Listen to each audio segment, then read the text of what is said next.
Hi, my name is Sergeant Perry.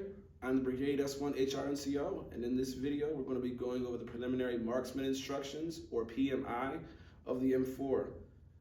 In this video, we're going to be going over how to maintain your M4, how to perform a functions check, and how to fix any malfunctions that may occur while at the range. Before we get started, let's go over the 5 rules of gun safety. Rule number 1, treat every weapon as if it's loaded.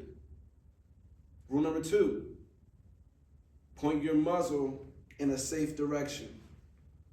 Rule number 3, keep your finger off the trigger at all times until you're ready to shoot something. Rule number 4, know your target, be aware of your line of fire and what's behind it. Rule number 5 is to always wear hearing and eye protection. Let's get started. When disassembling your M4, you want to start by removing the takedown and pivot pin so you can separate the upper receiver from the lower receiver.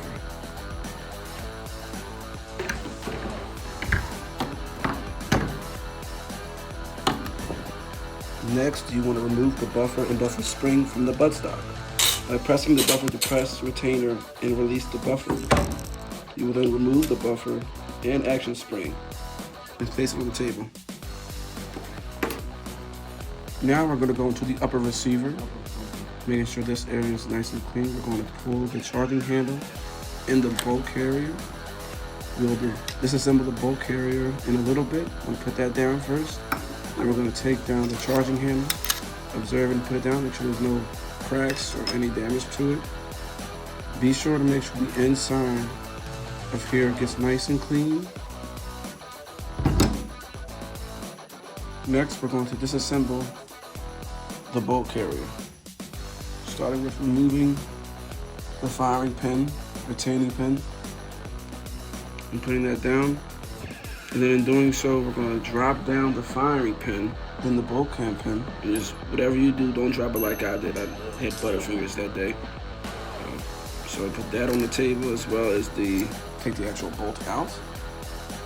And once you have everything laid out on the table, your weapon is officially disassembled. Once your weapon is officially clean and good to go, you're going to pretty much assemble your weapon in a backwards order, starting with the spring and the buffer spring, putting that back in the buttstock. Then you're going to assemble the bolt carrier, put everything back together in order. Once the bolt is put together, you're going to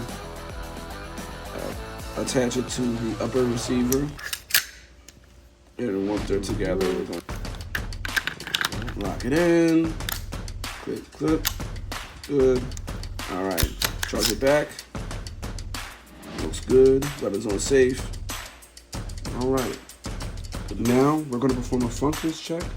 Start by having the selector switch on safe and pulling the trigger to make sure that the safe function works. It works good. We're going to switch it from safe to semi.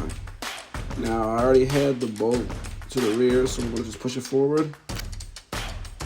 All right, and then when we're going to pull the trigger, we're going to hear the click. It works good. We're going to charge it back one time. Hear the metallic click.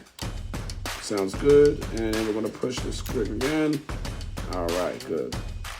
All right, this M4 functions perfectly fine. I'm going to put it back on safe. And that's the functions check. Now we're going to work on correcting any malfunctions that may occur with your M4. Anytime your M4 fails to complete a cycle of operations, it's called stoppage. And the quickest way to correct this malfunction is with immediate action, also known as sports. Sports stands for slap the magazine, pull the charging handle back, observe the chamber, Anything that could be inside the chamber. Release the charging handle, tap the forward assist, and squeeze the trigger. If that doesn't work, you will go to remedial action. This concludes my training video. I wish you all good luck at the range. Cayuga!